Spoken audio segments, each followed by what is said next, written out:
Hey everybody, it's me again, Moody Boo, and I'm back with part 2 of my series of perfumes about the perfumes that I have, but I haven't reviewed yet.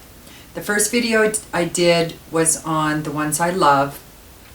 This one is on the ones that I like, and the last video is going to be on the ones that I don't care for too much.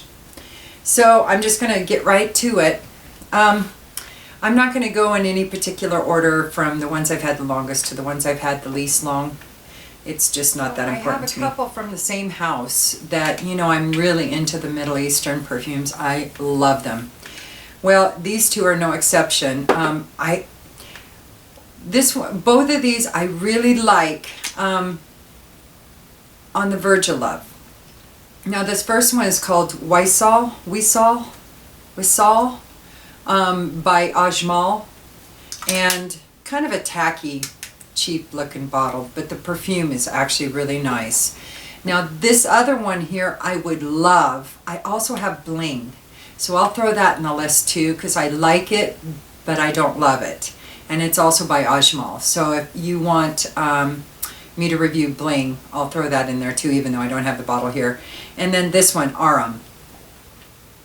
Now Aurum, I love the opening in the mid notes. It's the dry down that I'm a little not about. So I'm not crazy about the dry down, but I love the opening in the mid notes. So I put it in the like section because I don't love it because of that deep dry down. But the opening and the middle of it is pretty darn nice. So Aurum by Ajmal and Wisal, both by Ajmal, and then I'll throw Bling in there too. This one here is also by Xray, and I love morphine. And this one's called Plastique. And I'm just not in love with it. I really like it, but I'm not in love with it. I really like the opening, but I'm not in love with the dry down. So anyway, I'm throwing that one on the list. RXR or Xray Plastique. It's kind of a girly one too. It's kind of a candy floss-ish. Another one that I really, really like, but I have others that are kind of the same thing that I love, so this one had to go in the like. And this is by Bois 1920. And this one, I think the name changed on this. I don't remember what it was, but this is the, I think, reformulated. And this one is Rosa de Filare, and in the pink bottle, which kind of attracted me. I have to say, there is a girly side to me from time to time. So, and then another one that I really, really like, but I'm not in love with. I have others in this kind of family that I love much more. And this one is by Joe Malone, and this is Velvet, Rose, and Oud. And that Rose Oud combo, I have a lot of Rose Oud combos, and this one just isn't anywhere close to some of those, but it's very nice. It's this one nice. I almost didn't put in the list because it's I think discontinued. You can't really find anything from this house anymore. I just happened to get really lucky and get my hands on a bottle of this. And Skiron, and this is S4P. And it's the coolest little bottle with a dove on top. It's like a little, I don't know what it's supposed to be, if it's supposed to be a boat or a leaf maybe, I don't know, but I thought the bottle was very interesting anyway. And I saw a review on YouTube about it, and I just happened to look on eBay and somebody was selling their bottle of this for really cheap, so I snagged it. And I really, really like it. And right now I'm kind of loving it. I probably should have put it on the love choices, but I go back and forth with it. So anyway, I feel kind of weird reviewing it though, since you can't really get your hands on it anymore, so I'll understand if nobody says anything about that one. And then this one, I just have a little bottle of it, but this is Vanille by Reminiscence. So that's in the list as well. And a designer perfume, but I do really like this one. And this is C by Giorgio Armani. So, but it's a good one. I could see how this one would be loved by a lot of people. But for me, I love the dry down, not crazy about the opening, so I kind of averaged it out and put it in my like video. So, but it's nice. Let's see what's left. Okay, there's just a few left.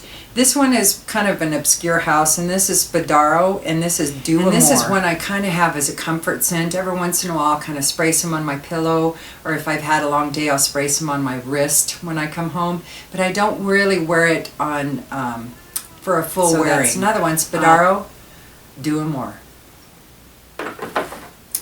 And we're whittling it down. Just a couple left. This next one is by an indie house that I'm really starting to love, and now I see that they have a bunch more on indie scents releases that are new to them. I don't know if they're new to the house, but they're new to them that I can't wait to try. And this is 4160 Tuesdays, and this is Sunshine and Pancakes. Now this one isn't as sweet as I thought it would be, with a name like Sunshine and Pancakes and seeing some of the notes. It sounded kind of girly, kind of gourmandy, kind of yummy, but it's not really what I was expecting. So I probably will do a review of this no matter if it's in the top 5 or not. And there's only 2 left. And that one I'm going to save for last. This one is one of the newer releases from Bond number 9. And this is Queens. And I love this bottle. This bottle is beautiful. And that purple, that's like one of my favorite colors of all time, is that deep royal purple. And this is very, very nice. And this is another one that there's times that I love it and times that I just like it. But the dry down on it, I just like it. The opening of it, I love. So again, I averaged them out and put them on my like video. And this bottle, though, this last one, just the presentation alone would have been in my love video. But one of the perfumes, it's kind of screechy to me. It's not my favorite. The other one I really, really like. So if I'd have really, really liked both of them, I probably would have put it in my love video because the presentation is the most beautiful I've ever seen. But this is GiuliettaRomeo, and this is Romeo, and this is Giulietta. And honestly, Giulietta is the one that I don't care for. Romeo I really, really like. And these are, again, kind of freshy perfumes, so these are going to be more appropriate in the warmer weathers and warmer climates. So this is another one that I will end up reviewing eventually, but it probably won't be until closer to the springtime. Anyway, that's my list of the perfumes that I just like, but I don't love, but I don't hate them. So comment, subscribe and like if you feel like it, and you can also PM me with your choices, and or get a hold of me on Facebook on some of the perfume pages if you like. So any or all of the above. All right, I'll talk to you later. Peace. Oh, I always feel like somebody's watching me. Peace.